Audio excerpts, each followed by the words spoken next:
We're live. Live. Yep. And we're back, right? Yeah. I haven't been in the shop for a little while. I'm kind of busy. You've been busy. Got Yes. a wedding, I guess I'm planning on doing. Maybe. We'll see how what happens with that. But Yeah. either way, That's horrible. doing that. And Good thing working you on my own planned. cars. Good thing you planned way ahead for that. Yeah, 2 years in advance, and now Corona comes out of nowhere. That's ruined a lot of stuff for people, but yeah, for sure. And then just working on my own cars. Right? Mm-hmm. 69 C10. Your C10's kicking ass. That's gonna be sweet. Can't wait. It's about halfway, but it's like sucks. Like there's probably 10 different things I need to finish, and they're all half done. Like brakes and suspension, and drop the motor in. It's a lot of work still. But I know. yeah, I think that's my biggest project. And then just trying to sell some things. I have too many cars. Well, and, yeah, because you found a couple C10s as well Yeah, that you weren't planning on buying, but they were a good deal, so you bought them and No, spent all your money. So now you don't have any extra money, so now you're trying to Yeah. sell those. And Yep. And then my HOA is giving me tickets because I have cars that are last registered in 2008 or something. yeah, and that should be. There's got to be some, I don't know, rules or. I'm gonna have to call like something. the county or something because I can't even register the car. Like, I just bought a car. It was. When I got my 67 Charger that we went and picked up. Yeah. I wanted to get the title taken care of that, and you can make an appointment online. And last time I checked, they're we're out to February of next year. Yeah. And now they're online. It's just that they don't even they're not taking appointments. Yeah. So like I can't register this So, car anyway. So I have yeah. insurance on it, but like I don't have anywhere to store it really inside. So it's a tough situation. This is horrible. I'm over it. Yeah. Anyway, so yeah, this is the second podcast episode, I suppose, of Floyds Mayhem Garage. Mm-hmm. I'm Taylor, and this is Floyd, as you guys know. This episode, I think we're just going to kind of go through a couple, like, frequent questions that we get all the time, and a couple people just, like, chimed in, we just put out a post asking if anyone had any general questions, so we'll go through those. Yeah. The first one is this guy, Marcos. He has a, I think it's a 68 Charger? Or 69, no? he said. 69 Charger. Kind of similar setup to what you have in the General Mayhem, and he's just asking for general advice, I guess. Some more tech talk, I suppose. Yeah, so he asked actually quite a few questions, and a lot of these questions are good for not necessarily just his build, but they're kind of good generalized questions too. So we can get into kind of some specifics of what's good and bad and what you should or shouldn't do, I guess. Yeah. So what's the first question we got? Well, he kind of just runs across like what motor he has. So he has 440, 727 transmission.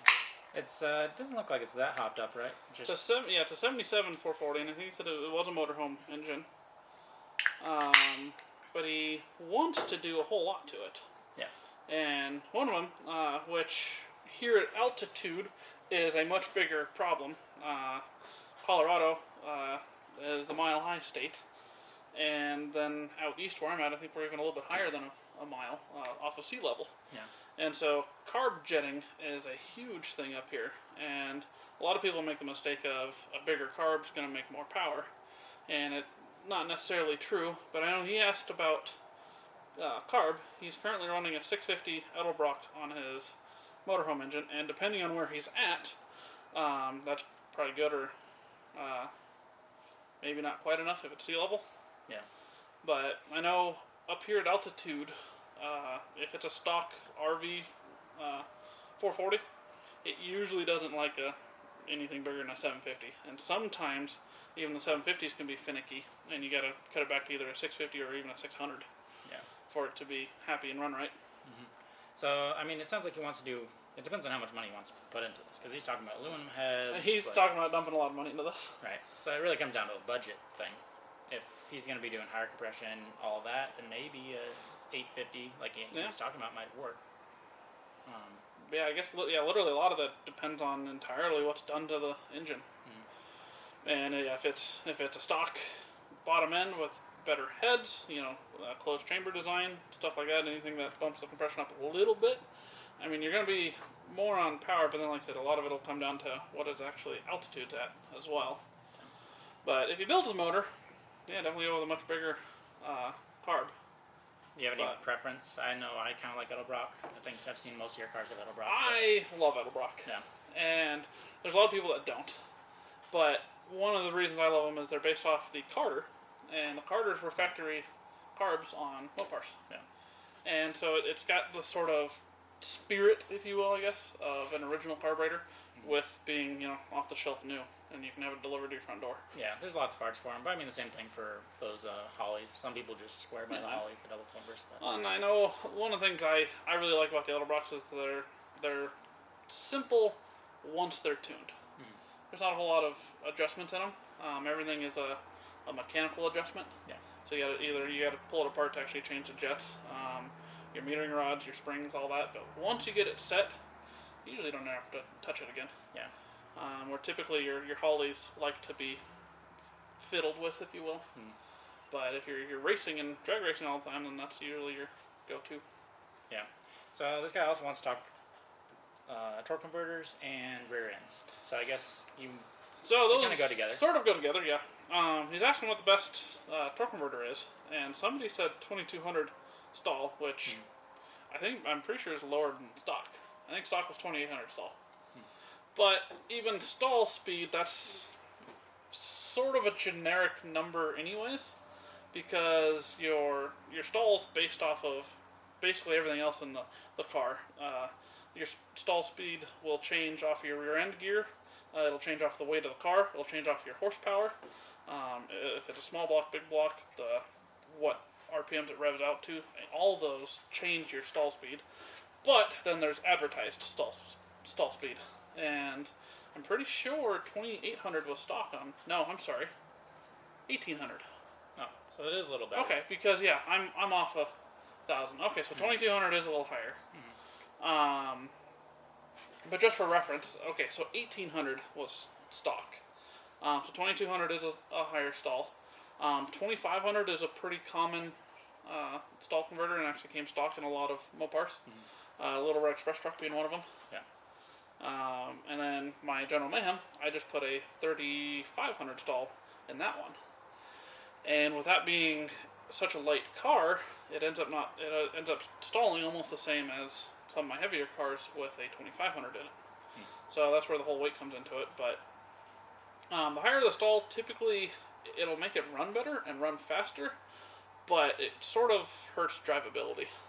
But then again, you're in a 68 or 69 Charger in this case. I think most people want to run like 411 gears in their 68 Charger or something similar. It could be a dart, it could be anything really. Would you recommend still bumping it up? 411 gears in the rear, 390 something. Like, what would be your basic recommendation for a low horsepower motor, just an RV motor that's just like yours? Like, what would you recommend to still make it feel peppy without having to dump a bunch of money into it? One of the biggest ones you can do is rear end gears. Yeah. And that makes the biggest difference, because you can have even a lot of horsepower, and if it's a tall rear end gear, it'll really slug out that engine. Yeah. But you can have a low horsepower engine and get more of that horsepower to the ground. It feels peppier. Yeah. And so, your rear end gears, but then the problem you run into is highway speed. Right. The lower you go, the more it affects your highway. There's calculators too, so like it'll tell you like you put in like what you want your cruising RPM to be, and like what your final drive gear is, and what your rear ratio is, and that'll kind of give you a good estimate. So you can kind of figure out if you want to go 411s, you might not have enough with your final drive. So probably high 3s is probably a better way to go if you want good drivability on the highway and a little bit of pep. Yeah, and a perfect example is the drivability with that. I got one of my favorites is the 391s, but it really affects your top end. Yeah. And then of course 323s are sort of a happy medium, which is what I have in my swap line. For an example, you're talking about swapping out the stall converter in that Daytona because you want that to be more of a higher, like mile per hour cruising kind of car, and then with that high torque converter, it's gonna burn itself out. Pretty much. So it's gonna stress the torque converter more because it's gonna make it stall out at a higher RPM now. Yeah. Because it's basically struggling to get the car rolling with the taller gears, and so depending on what gearing you want to run in the rear end, really kind of answers your torque converter stall speed as well. Yeah. If you had a couple $1,000s to throw into a motor, like rear end aside, but you just want to throw some money into a motor, what would you do first? Like just, an RV motor they probably don't want to fully rebuild, but just some bolt-ons. Like what's going to give you the best bang for your buck? Money-wise, it depends. Once you get into the actual mechanics of the motor, nothing's cheap. Yeah. Probably one of the cheapest things you can do, which is or not the cheapest, but the cheapest, most in-depth things, if that makes sense, is probably heads. Yeah. You Either can get away with just swapping heads and being higher compression and kind of be good to go. You think? Yeah, most of your RV motor is going to be an open chamber head. There's a lot of closed chamber design and aluminum design as well. Aluminum flows better, and they make them in different CC chamber heads. Yeah.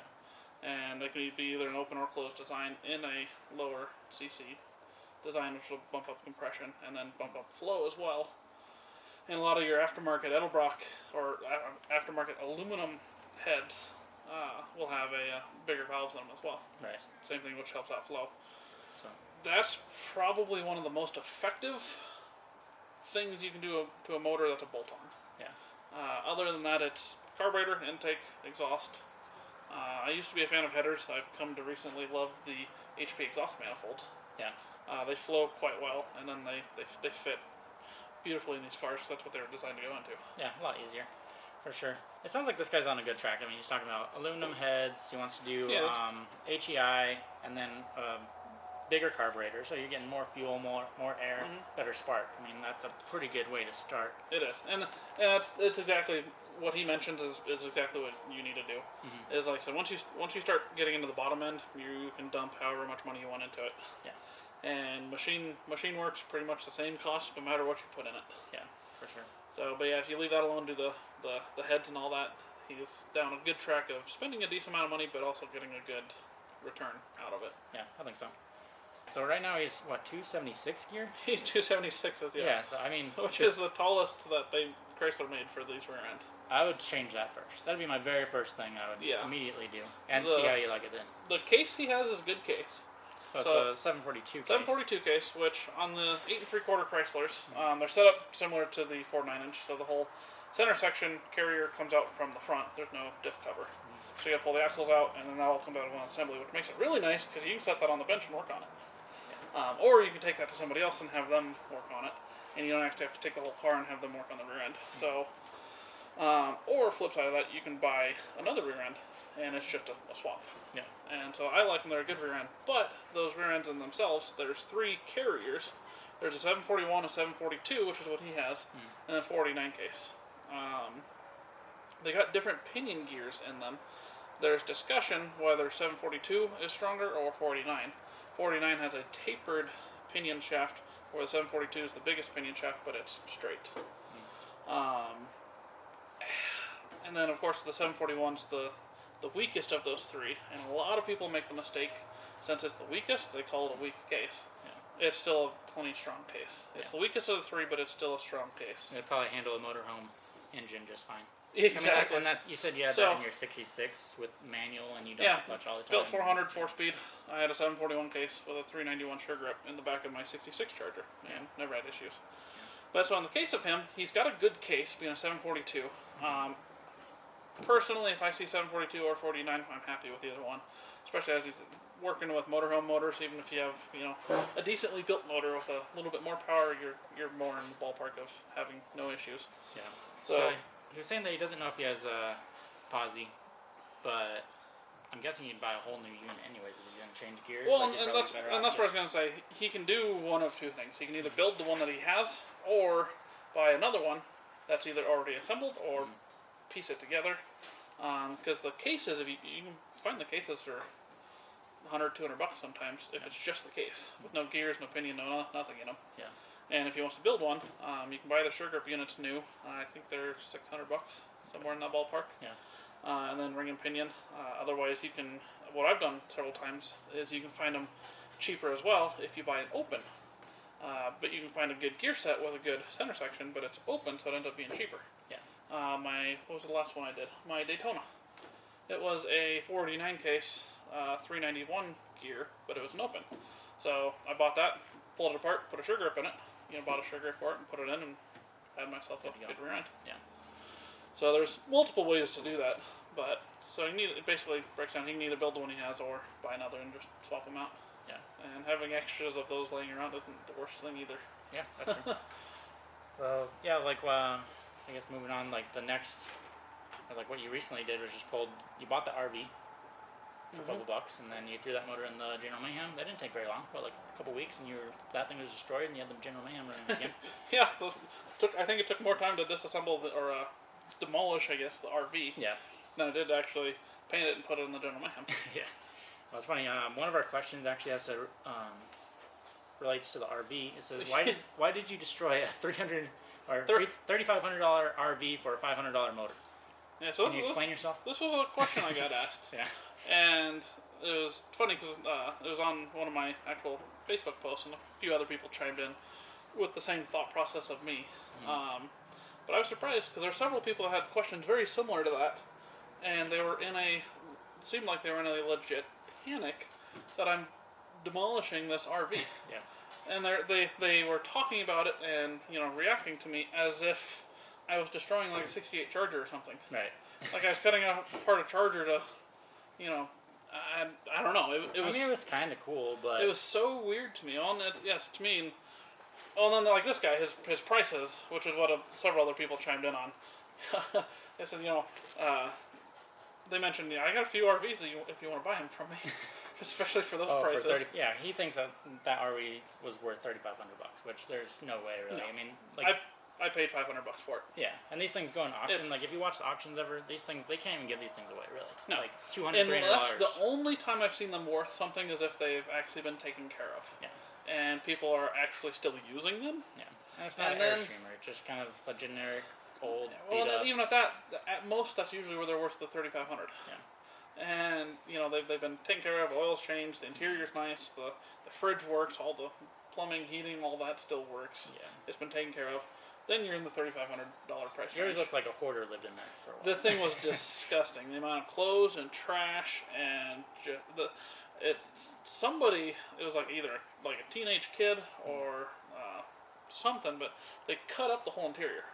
Like the wood drawers and stuff, it's like they took like a knife to it and like cut holes in everything, or like cut the surface of everything. It was really weird. And then every piece of glass in it was broken. Yeah. Yeah, it was not worth hardly anything. And I still, that one just kind of boggles my mind that I guess there's some people out there that think these RVs are gold, I guess. Yeah, I mean, if you want to go spend $3,500 on an RV like that, do it. But I guess the other side of it too was funny because he says, why would you spend $3,500 on a $500 motor? These motors aren't $500 anymore. Yeah, I mean it's hard to even find one for $800 or $1,000 really. Even if you have, they might be out there, but they're not easy to find by. No. Yeah, from a couple years ago, it seemed like they were everywhere, and I've been kind of struggling to find them. Yeah. And the cheap 440s are not as common as they were. What's the going rate for a 440 these days? Like not the best deal, but hey, that's probably what it's worth. Probably $800. Mm-hmm. If it's proven that it runs good, $1,000 to $1,200. Okay. But they seem easier to find than 454s for some reason. I think because they're in a lot more RVs. Because 454s are kind of hard to find. Like seems like it. They didn't put them in a lot of vehicles. Yeah. Because I know it seems like there was a god-awful amount of RVs that were built. Yeah. But then it seems like Dodge wasn't afraid to put 440s in cars and trucks either. Yeah. They were on the flip side, though, they weren't afraid to put a Line 6 in the same vehicles. Yeah. So it is kind of weird. Yeah. But I almost feel like there's definitely more 440s just that exist, period. It seems like. Yeah. Just because of the trucks and industrial side of it and RVs and all that. Because he made mention that he broke a 727. Yeah. That's uncommon. Yeah. 727 is one of the greatest transmissions out there. In my opinion, a lot of people will agree with that. They were overbuilt for cars. They put those in the RVs and everything too, right? 727 was behind the motorhome. Yeah. Now they were a beefier 727. They had a 4-gear planetary in them over the 3-gear, and a couple other things done inside. But yeah, they're in motorhomes, they're in trucks, that's the heavy duty 727. That was Chrysler's heavy duty transmission, and although at the same time I have had some issues with old transmissions failing. When they sit too long, automatic transmission. And that's any automatic. Yeah. And I'm curious. I'm almost wondering if that's an issue that he had. Yeah. Because they're around for a long time. Any automatics based off of hydraulic pressure. Yeah. And magic. Mm-hmm. But he's talking about steel clutches. What is he? Tweak the valve body. He wants to just make it stronger. I'll be completely honest. That is one thing I have given no care in the world to understand. Yeah. Is automatics. Yeah. They're magical to me. I don't understand how they work, and I don't really care to understand how they work. I have a guy here in Colorado. He's very good with Mopars. That's all he does is Mopars. He's reasonably priced with rebuilding him, and I just take him to him. Yeah. And I said, Tony, make this fast. And he says, okay. He says, you want it to be really fast or just kind of fast? Yeah, just kind of fast. That's all I can afford this time. Yeah. But yeah, he does some other stuff to him inside. Changes some valving. Does basically everything that guy's saying. Mm-hmm. So those are all good things to do, but I honestly can't go into detail on that one just because I honestly don't know. All right, and I think the last question Marcos had was line lock. I know you have line lock on your Untitled Mayhem. Mm-hmm. I think you put on maybe the 74. Did you have one on there or no? I bought one for it and I never put it on. Okay. He just was wondering what brand or. I went with a cheap eBay brand. Okay. Any problems with it so far? No, not so far. I don't remember what brand it was. Because the research that I did on that, I don't know that there is a good name brand line lock. Yeah. They don't seem to exist. They're all cheap. And they all do the same thing, it looks like. Yeah. So just check out, we did an install video, so you could probably check that out. Yeah. Maybe we'll put a link in the description or something about that. But yeah, I think that's about it for Marco's questions. Feel free to leave a comment if you have anything else you want to know. Another question we got was about your Daytona, or how's the Superbird going? How's the Superbird That's going? probably the most common question. And then followed by how the Daytona's going. Amazingly, it is the most common question is how's the Daytona, or is that a Daytona, or do I see a Daytona in the background of another video, completely random? Yeah. Or did I say what I just Superbird? Yeah. And it's amazing to me, because obviously, to me, it's not a Superbird, it's a Daytona. And that kind of raises another question in itself. Why do so many people call it a Superbird? It's popular. I mean, when you it isn't actually. I asked it, but I know the answer to that. Yeah. It's popularity, and then it's production numbers. Yeah. The Superbird, because of the rule change with NASCAR, they had to build 4 times as many, or actually 5 times as many Daytonas, but they only ended up building about 4 times as many Superbirds. Yeah, and when you think about it, who's the most iconic NASCAR driver? Ever, pretty much. Richard Petty. And what do you drive? Superbird. At one point, right? And then I've discussed this with people too. Who drove a Daytona in NASCAR? I know one, but it's just because of his Bonneville history. Right. Beyond that, I can't tell you anything else. And so the Superbird definitely seems to have more racing history, I think, over the Daytona. Even though, if you actually look at the specifics, because I've had a lot of people mention too the Superbird being the first car to hit 200, when in fact it was the Daytona. So I think a lot of people just. So I think a lot of people just get their information mixed up. Yeah. And it's funny because even at a glance they're the exact same car. But when you get into it, there's not a single thing that's the same. Every body panel is different. Yeah, because one's based off the Plymouth Roadrunner, one's based off the Dodge Charger. Yeah. Daytona being the Dodge Charger. And so the fenders, hood, doors, body, deck lid, the wings even different. Yeah. Superbird wings leans back further. The nose is different. It's got a center ridge in it, and instead of the grill being in the center, it's actually tucked underneath. Visually, it's honestly a little bit nicer looking car. And that's what Plymouth wanted, so that they would sell easier, which didn't happen. Yeah. So how's yours going though? It's good. It's pretty much hasn't changed since I got the wing and, the nose cone in my possession. Yeah. I've done a couple things to it. I've worked on the fender a little bit. That fender is irritating. It's a lot of work on there. It's never. that's something that if it was any other vehicle, I would never think about restoring that fender that much because of time how into rusty it was. Yeah. But of course, it's a 70 Charger fender that's not reproduced. So I either have to find a steel original, which originals from 1970 are 50 years old now, and so none of them are in good shape. They're super expensive, or my other option is fiberglass, which I don't want to do. Yeah. So I mean, now your fender's way better than it was when you first got it. It so is, yes. Now it's like, all right, you're on that final little hump, and just finish it nicely, and yep. you'll be good And to so go. that'll happen someday, but Yeah. I guess actually some stuff has happened with the Daytona. Because of the General Mayhem, I needed to pull the motor out of the Yeah. There's no Daytona. motor in it now. So there's no motor in it now. It's no motor or transmission. Yeah. Because I had the 383 in it. Being the Daytonas were based off the RT, they came standard with a 440. So to be visually correct, it needs a 440. Yeah. So I pulled out a 383 HP out, and I'm putting in a truck 440. So even though I'm putting in a bigger cubic inch motor, it's probably gonna make less power. But it'll visually be correct. And for the car, I'm not building it for a race car. I'm not building it to do burnouts. I'm not building it to be. I'm building it to be a cruiser. Yeah. Is what I'm doing, because that's what the Daytona is. It was meant for top end speed. Yeah. And it doesn't. It's literally one of those cars that it can just sit there. It doesn't even have to run. It could probably not have a motor in it, and you can trailer it to a car show, and it's still probably gonna be one of the most popular cars there. For sure. Just because you just don't ever see them. Yeah. So what are the next steps on this project then? Like, where do you go next? I need to get the other 440 that I have for that car cleaned up, and because it's red right now, so I need to paint it orange. Dress it up as I had the 383 dressed up. Yeah. Make it look original-ish for the most part, and then get it back in with the transmission. Nice. And make it because it has been a running and driving car up to this point. I just haven't driven it. Just there's no front end or anything. yeah, because it's such a project. Yeah. But it has been nice when I've needed to move it around, or like a while back I took it out just to get some pictures of it. Yeah. And it's pretty cool. I need to get back to that point of just driving again. Yeah. That nose phone's pretty awesome.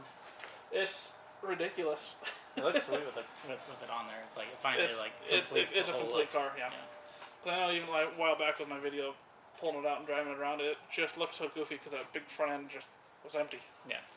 And this smooth back window, big wing, and that front end was just missing. Yeah. Is this the motor out of it, or which one's the motor out of it? This is a 383 out of the Daytona. Oh, okay. Nice. So what's your plan with this motor? Set it aside for a while, or what? I think that's going to end up in my 67 Charger. Okay, is nice. the plan. So that's another one actually. Yeah. So what's that? I mean, you've told me a little bit about what your plans are. So the whole COVID thing, you can't go to the DMV right now. Yeah. And appointments, they're just not taking appointments anymore because they're backed out till next year. Yeah. So what I want to do, just to make sure there's no issues, make sure I actually have proper ownership of the car, I need to get the title taken care of it. And before you put too much work Before I into put it. too much work into it. Yeah. Otherwise, I do have everything, or not everything, but mostly everything here to get it to a rolling shell. Yeah. And make it visually look like a car again, which I think that might end up happening regardless. Yeah. It make it easier to roll around. Put a 4-speed in it. Probably not.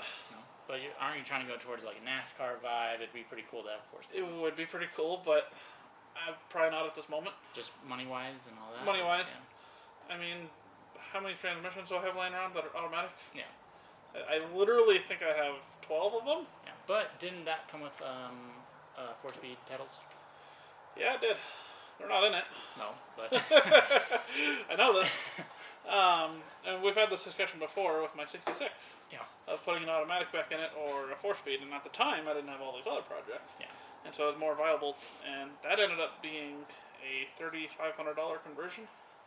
Yeah. And that was piecing it together.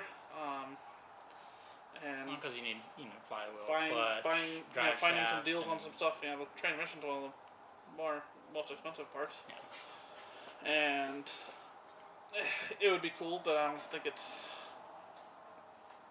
necessarily not worth it right now. Not worth it right now. Yeah. Eventually, I think. But or that same needs to thing, be sweet. basically transmission rebuild and torque converter, which I'm pretty sure I have a good torque converter laying around. Yeah, and you have maybe 16 727s laying around. So Yeah, you might as well, I guess. And so less than $1,000, I can put a 727 in it.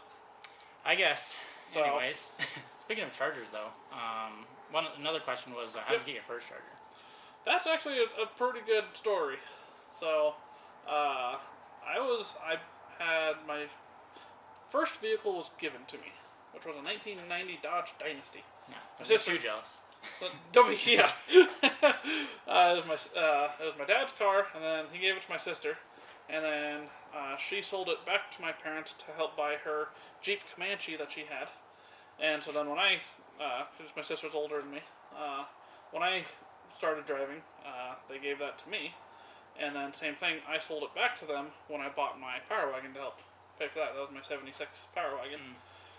And then I loved the truck, it was fun, but you were the big reason for a lot of this. I wanted a muscle car. And even when I was looking for my truck, I wanted a muscle car, but the truck, four-wheel drive, Colorado, it just seemed to make a little bit more sense. Yeah. But I got to the point to where I was actually willing to put my truck up for sale to buy a charger. Basically following your footsteps. Yeah. Sell everything. Just sell everything and buy something cool. Yeah. Yes, exactly. And so my dad stopped me because he ended up, actually a few years before that, made a deal with me. Graduate high school, don't smoke and don't do drugs, and he'll give me his truck with a lift kit, which was originally his 88 Chevy pickup that he had. Oh, the one that was like that two-tone silver and black? Yep. Okay. So that's what it originally was. And then as I got a little bit older, I wanted to start working on something, and we bought a 75 F-250 Highboy. Yeah. And we built that together. And when we finished that, he ended up liking it so much he wanted to keep it.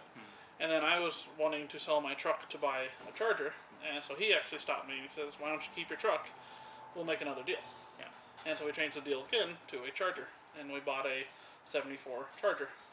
It was a pretty decent car, actually. Small block 360. The interior was redone, or not necessarily redone, but it was in very nice condition. Yeah. Which was huge. And then it was baby blue. Yeah. Yeah, so the color sucked. But it was a cool car, and I wanted a charger. I really didn't care what year it was. The second gens were so outrageously priced. Yeah. And I had seen a few of those 71 to 74s for sale, and I realized, I think those are affordable. I can get one. Yeah. And of course, at the time, this was 2000. What would this have been? 10-ish. Maybe. Yeah. Burn Notice was on TV. Right. And Burn Notice, of course, had their 73 Charger. Yeah. And so that was one of those TV shows that made me realize that there's more to Chargers than just the 60s and 70s. Yeah, and he kind of gave the approval. It's like, oh, actually, his early 70s are still pretty cool.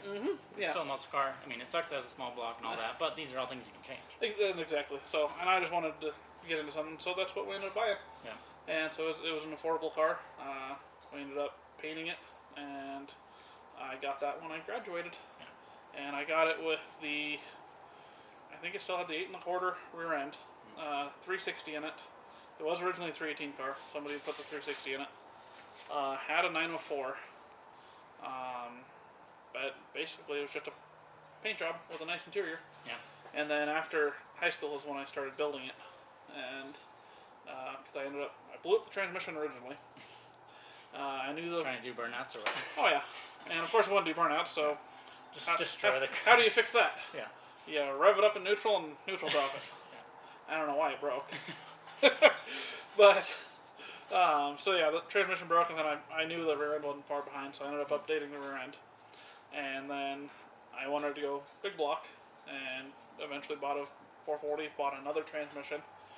And Best decision of your life going big best block. decision. Oh yeah. Yeah. Well, and it was funny, because that was another side of it, was price. I was originally going to build that small block. Yeah. And I was looking at machine work and parts and all that.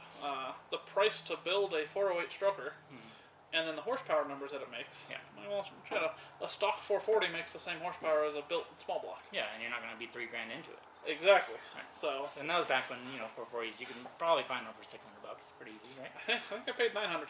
Okay. And that was like a nice runner or what? It was nice runner. It was a low mileage RV motor. Nice. And what else? It was the guy pulled it apart and actually did some work to it too. And it was a really good engine. Yeah. I mean, I think is it the one It's still in there? Still in there. Nice. Yeah, because I know the guy that has it still. Yeah, I saw it driving in. It's still the same motor in there. Yeah. Which is funny because the guy talks about not liking it. What does he want? He wants to.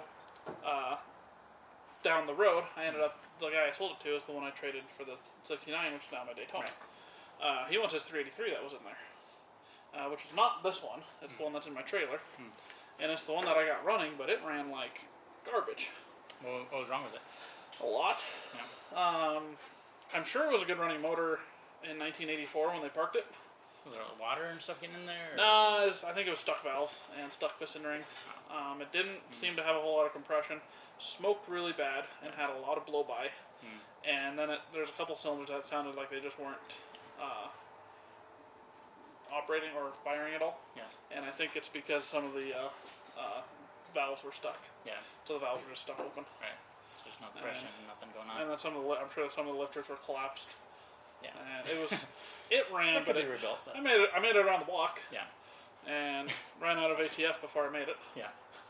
But so it can be rebuilt, but it's garbage. Yeah. But yeah, he wants that motor back, and which I can't imagine how that car ran because when I got it, it was at 383. It's a factory 4-barrel car, but not an HP, which means it's out of a C body, or more than likely out of a C body. So it would have been a pretty decent running engine. Yeah. But it was a 7.7 behind it, which was what all big blocks had. But 8 3/4 with 276 gears. I can't imagine that was a quick car. Was he in California or something? Because it's not that impressive. Just a '70s big block, automatic, some high gears. In Colorado, it's just just stock. Yeah. It's not that impressive. No, they're gutless here at altitude. So that's how you bought your first Charger. And first, yes. It kind of rolls into another question that we get a lot: is like, how do you buy these? Or, how do you find these deals, or how do you buy your dream car? Or like, some people might not be looking for a 68 Charger, but they have something that's equally as hard to find or expensive, and they're like, how do you get into that? Yeah, and that's an interesting one. I mean, we were both in that situation. Like, we didn't have a whole bunch of money, growing up, but we both, wanted expensive things like short bed C10s, Chargers, E30 M3s, Pontiacs, Firebirds, stuff like that. Yeah, they're not cheap. and they're not cheap. They're not common, but it's one of those where the word we've used several times so far is dedication. Yeah, for sure. It's got to be a passion. Yeah, that's number one for sure. This is not a cheap hobby, so it's not an occasional hobby you can, step your foot into and. Right, unless you just have so much money, you're like, yeah, maybe I'll buy a 68 Charger and I'll park it and drive it every once in a while. And at that point, you don't even have to. You just go to eBay and buy one. Yeah, but for people like in high school where, they have, just a normal job where they're working at like, Pizza Hut or something or the grocery store and they don't have that much money but they want to start getting into this. I don't know. Well, and I was going to say, probably the best one is pretty much exactly how I got into it and is how you got into it. You don't just go out and buy a 68 to 70 Charger. Yeah. You buy the cheaper, not so popular 74 Charger. Yeah, or a long bed C10. Long bed trucks. Or satellite instead of a Roadrunner. Yeah. I mean, I've had all that kind of stuff. And, and like my E30s, I've owned a bunch of cheap E30s. They're all $1,000 to $2,000. And I eventually got into I've which they're becoming more expensive as well, but even, like Dusters. Yeah. Those are cheaper cars. Yeah. A Le Mans, if you want GTO, just buy a Le Mans and make it a clone. I don't have the money for a GTO really. So I'm just going to probably build a Le Mans at some point, just make a replica. And what I've told a lot of people is you have to start somewhere. And even after I think owning the 74 Charger made my drive even worse. Yeah. Because I really just wanted the second gen. Well, once you have that first step, then it's a little easier to make the next jump. And that almost goes back into where we're doing some like tech questions and stuff like that. You gotta know how to not necessarily work on these, but you gotta understand how they work and understand what to look for, parts, what's good, what's bad, and that's where you can buy or you can see a car for sale, and you can tell if it's a good deal or not. Yeah, and just putting yourself in the community. Like each car group, there's communities for everything. Chargers, anything Mopar, like Chevy trucks, any car that you're into, there's probably some sort of community. Just get into the community, buy a cheap version of whatever you're looking for, get into the community, and then eventually those leads are going to start to coming in. And that's how we hear about a lot of our cars that we've bought. is just because we're in the community, we hear about them, and someone's like, "Oh, you're the Mopar guy." I mean, just at your work, people come up to you and they're like, "Hey, you're the Mopar guy. You want a 440? You want This a 383? What do you want?" I didn't even leave work to buy this motor. Yeah. I didn't drink that right. Right. And a guy was asking me about this motor, and he came in several times to work, and he was telling me about this motor, whatever it's not, is out of a 67 GTX that he had. Original 440 car, somebody put this 383 in, so he was just wanting to get rid of the 383 because he had a 440 to go back in. And so I mentioned it, or talked to him, whatever, and I think he threw out a price, and I don't even think he actually had a price. What would you be willing to spend on something like that? Well, I'm like, I don't really necessarily need it, but I would take it for, I don't even remember what I told him, $400 or $500 or something. Yeah. And okay, I'll be right back. Yeah. And so he drove and went, home and came back, and I bought the thing at work. Yeah. And we loaded out of his truck into my truck at work. Yeah. Well, that kind of stuff just doesn't happen unless you're, in the community, have these kind of cars. So, you want a Chevelle, buy, maybe a Nova. Novas are kind of expensive these days, but, you said, just get into it. Exactly, of being in the community of where I live. It's kind of a smaller town, which I've actually really come to enjoy. But I've become known as one of the Mopar guys around here. Yeah, for sure. And people ask me a lot of questions. People ask me if I've got parts, which a lot of times I've sold a lot of things as well. To just same thing, just people just word of mouth. Yeah. And that ends up working both ways. And I'm friends with several people on Facebook and stuff. And a lot of people that I find either on Craigslist or Facebook to go buy parts, things like that. I end up making friends with a lot of them, and you can keep contacts that way. And there's been a few people, hey, I've been looking for one of these parts, but I haven't been able to find it. And because you're friends with them, they end up looking out as well. Yeah. And then people just call you up and say, "Hey, there's a swept line at the auction down the street. You should probably go check that out." And that's a perfect example. So my swept line. Yeah.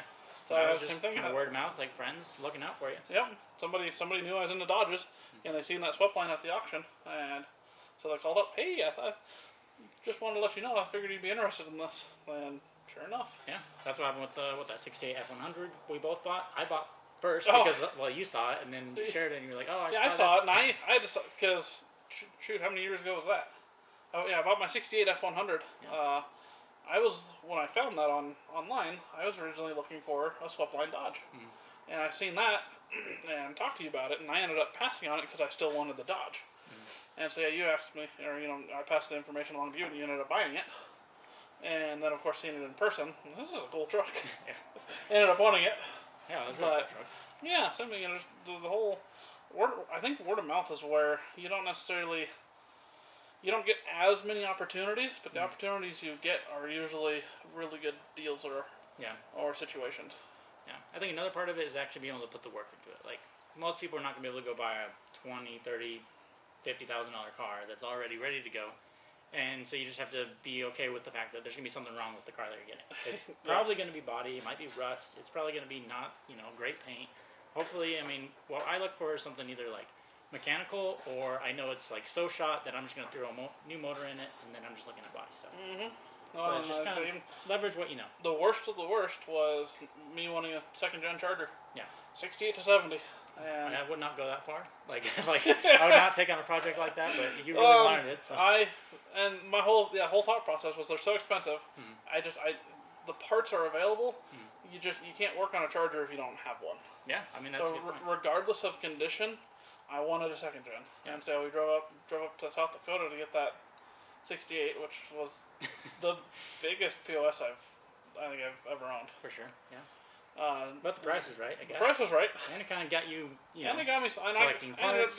I got some parts off of it, and then I ended up collecting more parts, and I was still browsing for parts. I ended up buying another 68 Charger, and it ended up being in better condition. So then, where I was originally going to build that one, that now became my parts car for my new one. And then that even happened again with my current 68, the General Mayhem. Because the car that I was building, which was in what I thought which was in better shape than the other one, I ended up buying the General Mayhem, and it was in even better condition. Yeah. And so then that became my parts car for that. So all the parts that I'd collected for both of those first two cars rolled into the General Mayhem. And so, unknowingly, throughout how many, 6 years worth of collecting parts. I probably accumulated $8,000 worth of charger parts. Yeah. Without even really trying.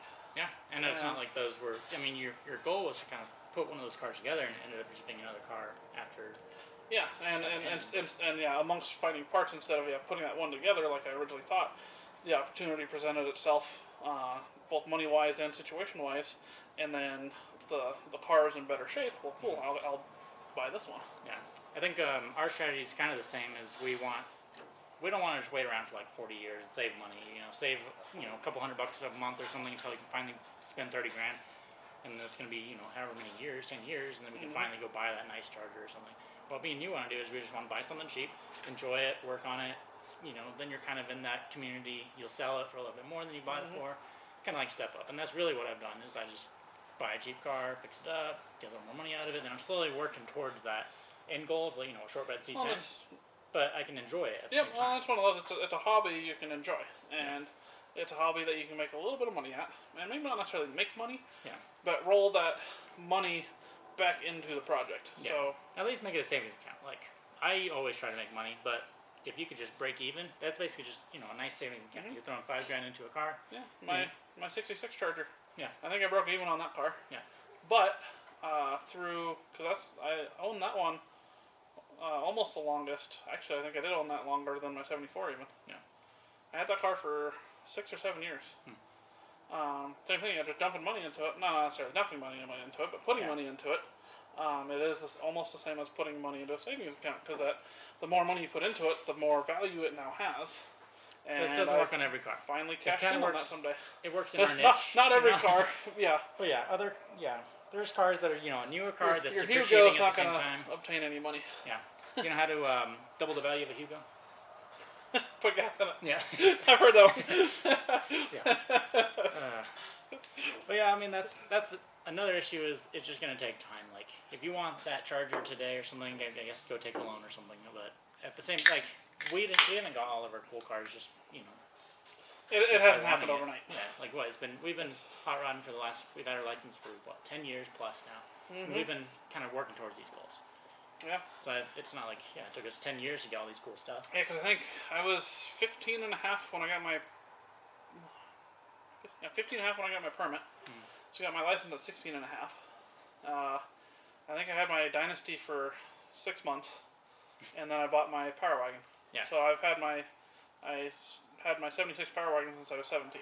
Yeah. And so, literally 10 years ago, the pretty much hobby started. Yeah. And I was... that was a good truck, because that was something I was forced to work on. It needed work, but I was also not necessarily willing to, but I wanted to work on it, and so that's really what helped kickstart the drive and passion for it. Yeah. I think another thing is you were talking about the end goal, or kind of just not getting too in over your head. A lot of people get an old car and they're like, tear it apart, sandblast it, and I see a lot of them go up for sale right at that point. You've bought a few that way, and so have I. Yeah. And then they don't necessarily go for sale right away. Usually they sit in the garage. They'll sit in the garage for 10 years, taken apart, and finally, okay, I'm never going to get around to this, so they sell it. Yeah, you don't want to be that guy. So how do you not be that guy? You got to understand what your own personal skills are and how much money you, the budget. Skill is a big one. Yeah. I think a lot of people try to do things that aren't in their skill set. Yeah. Well, that's fine, because a lot of people are like, I'm going to buy this and learn it. But the issue is, if you want to, sure, you can learn all these cool skills over 10 years, but do you want to enjoy this car now? Well, I shouldn't say necessarily not in your skill set, but even way beyond your skill set. Because, there's stuff I learn all the time. Yeah. There's stuff you learn all the time. But you still have a pretty good idea of how to do a lot of things. Yeah. Well, I'd take things at a step, step by step. But the biggest thing with that, is for me, good example is my General Mayhem. That's a factory RT car. It was originally bright blue metallic with a blue and white interior, white RT stripe, and a white vinyl top. Absolutely beautiful car. End goal of that car is that I want it to be fully restored. But realistically, that's not going to happen anytime soon. Yeah. Especially with all my other projects. Daytona, swept line. I got my crew cab, which needs work as well. Just all these other little things. Yeah. So, but I also I like to enjoy them.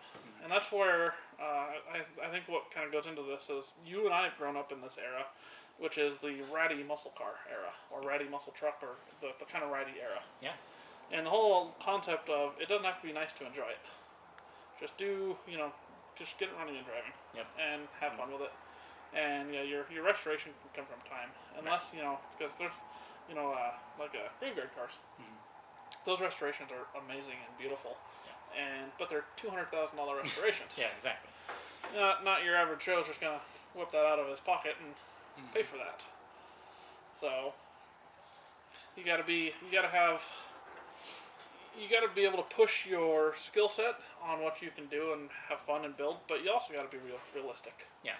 And have your end goal, but then have goals in between that too. Yeah. And like right now, the General Mayhem runs and drives, and it is one of my, it probably is my favorite car. Yeah. It's got no windows, it's got no interior, it's got some crummy-old seats. Right. Half the instrument cluster doesn't work.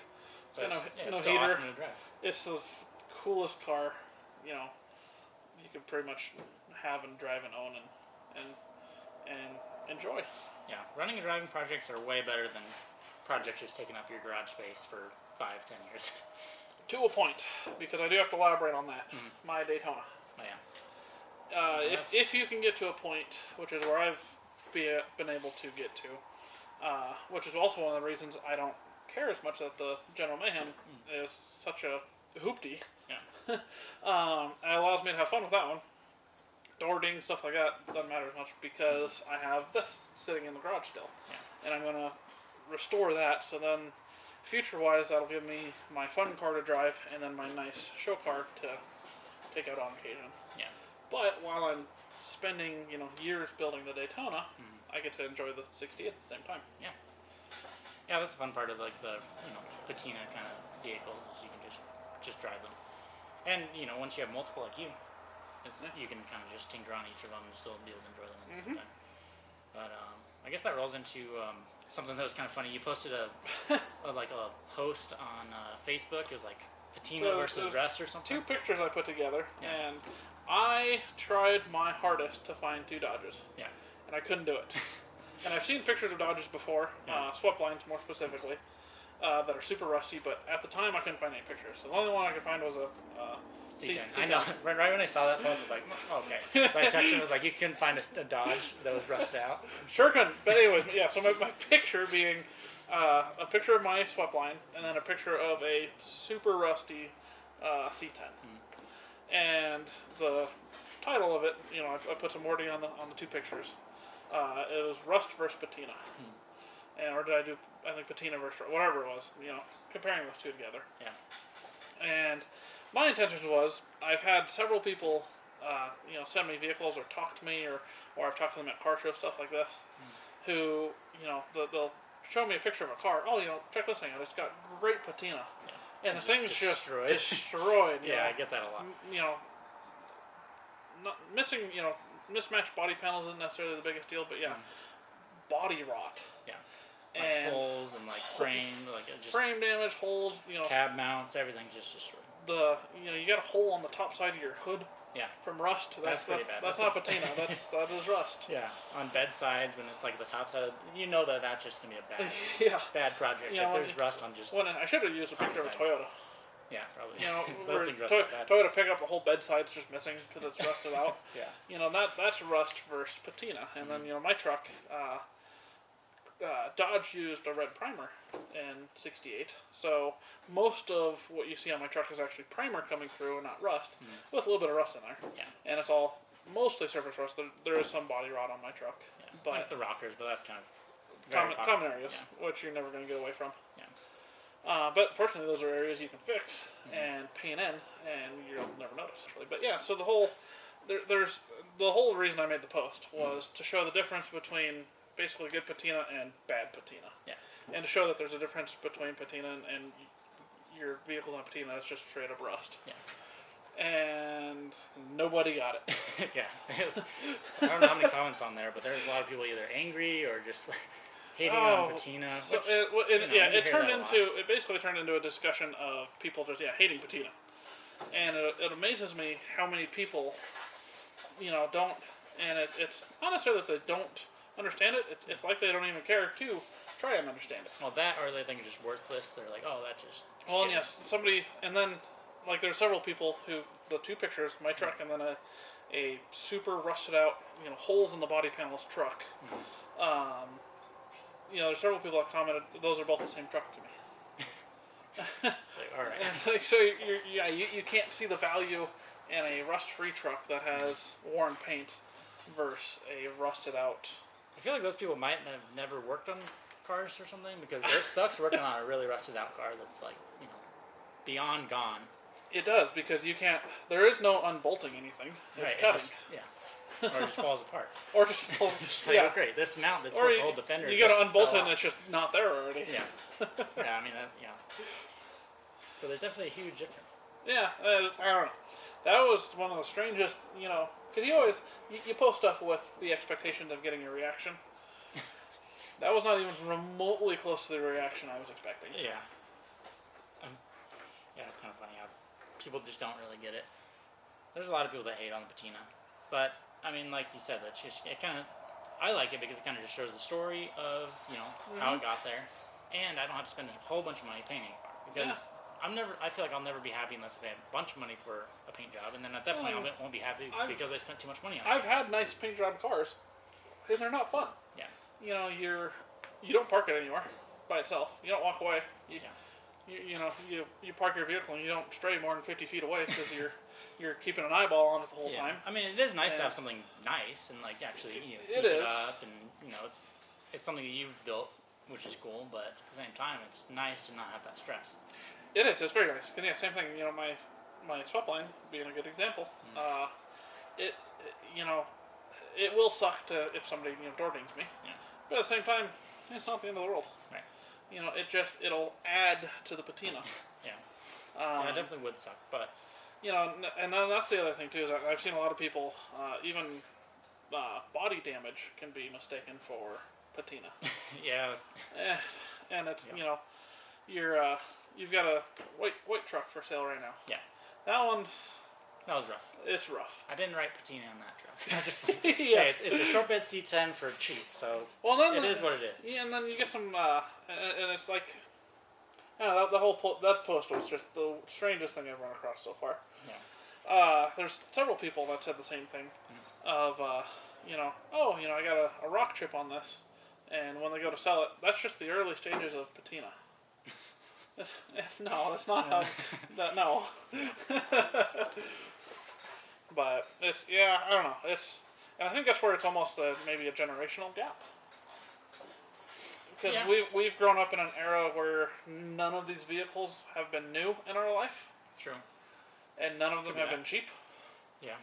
So the patina kind of goes right along the line with the just get it running and driving and enjoy it. Yeah. But then you can have still a really nice vehicle that then tells a story with its paint. And then I think that's what's rolled into now.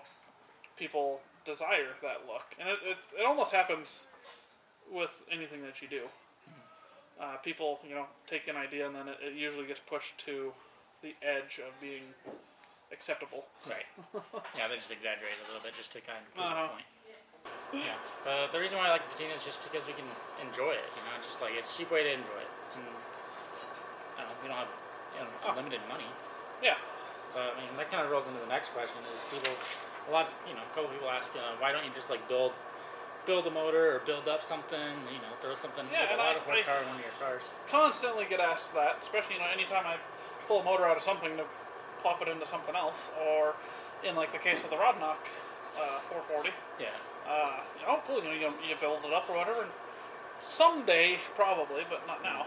And then people just, don't. Well, why not? Well, it's because that's not cheap. It's not as easy as a TV show always shows it. They're like, oh, we're gonna build this thing. Oh yeah. Well, on TV show, usually it shows up in a crate and it's already done. Yeah, exactly. Like Fast and Loud. It's like, oh, look at this 700 horsepower. Let's drop it in. Yeah. Yeah. Exactly. I wish I had Richard Rawlings pockets. Yeah, it's because it's it's the whole old saying of speed's a matter of money. How fast do you want to go? Yeah. And you can, you want 600 horsepower, $6,000. You want 700 horsepower, $7,000. It's. Yeah. I mean, you could do that, but another issue that you have is you have too many cars. So it's like all your money is kind of dispersed across. I seem to 5, 6 cars.